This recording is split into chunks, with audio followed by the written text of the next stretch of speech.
Une tendance structurelle est à l'œuvre dans l'ensemble des grands pays industrialisés depuis un demi-siècle. La part des dépenses d'investissement dans le total des dépenses publiques ne cesse de diminuer.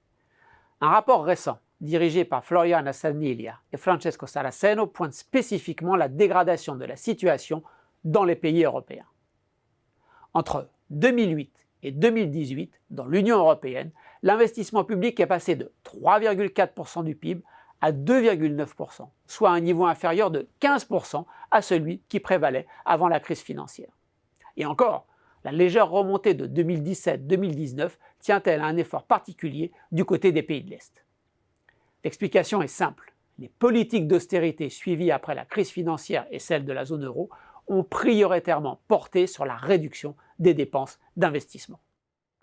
Non contentes de casser la croissance de court terme, ces politiques conduisent à un affaiblissement du potentiel de croissance des économies. Les dépenses de transport et d'éducation ayant été particulièrement touchées du côté des États, celles d'infrastructures du côté des collectivités territoriales, premières pourvoyeuses d'investissement public. Le rapport estime que l'Europe affiche un manque d'investissement public équivalent à 1,2% du PIB de la zone.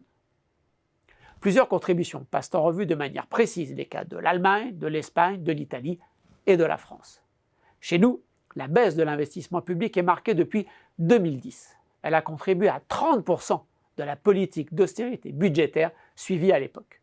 Résultat, entre 2010 et 2015, le flux d'investissement public net est passé de 0,7% du PIB à 0 et reste depuis dans la fourchette 0,01% du PIB. Notre stock d'investissement public est aujourd'hui à son plus faible niveau depuis 1952. La Covid va-t-elle confirmer ou infirmer la tendance européenne? Je ne vois pas à un horizon proche un resserrement des politiques budgétaires, donc je n'ai pas beaucoup d'inquiétude sur les années 2021-2022. Au-delà, c'est difficile à dire, il me semble que la pandémie suscite plutôt une demande accrue d'investissement public, explique Francesco Saraceno.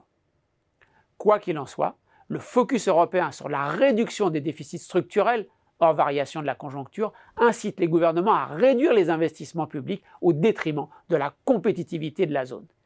Il est temps de sortir ces investissements des règles budgétaires européennes.